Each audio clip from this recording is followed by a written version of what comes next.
लो हाँ जनाबे अली आहो तो मामू पाकिस्तानी है तो काम कर खड़े आज तो पूरी कड़ाई ला दी कि जनाब मामू पाकिस्तानी है ताकि कानून साहब साढ़े लगे जे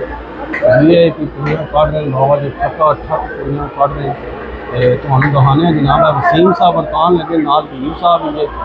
जनाब चेक करो तुम माहौल चेक करो तुम वी आई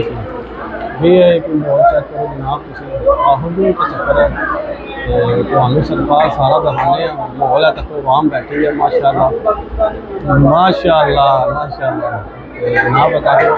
सारा माहौल है जी आवाम खा रही है तो सारा माहौल अपडेट दे रहे हैं जनाब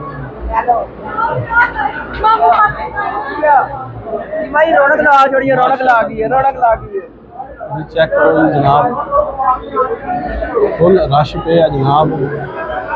ते मामू पाकिस्तानी सारे बिच सरकार फिर के वीडियो बना रहे हैं इंजॉयमेंट कर रहे हैं आप एक भी नहीं देखा तो सारे दिखा रहे हैं माहौल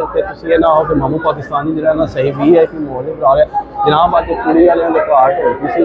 अज कुड़ी वाले बच्चा सब इंजॉयमेंट कर रहे हैं माहौल पफे है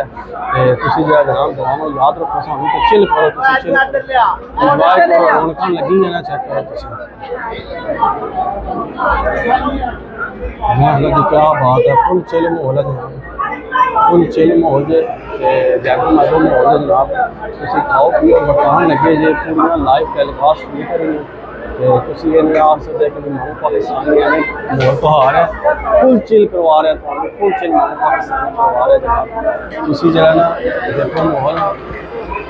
दुआवां सारा अलहमदुलिल्लाह जनाब देखो माहौल सब नाइस है आज साढ़े वहाब साहब खलोते हैं माशाअल्लाह सब जो है ना इंजॉय कर रहे खा पी रहे हैं माहौल जैगो मैगो जी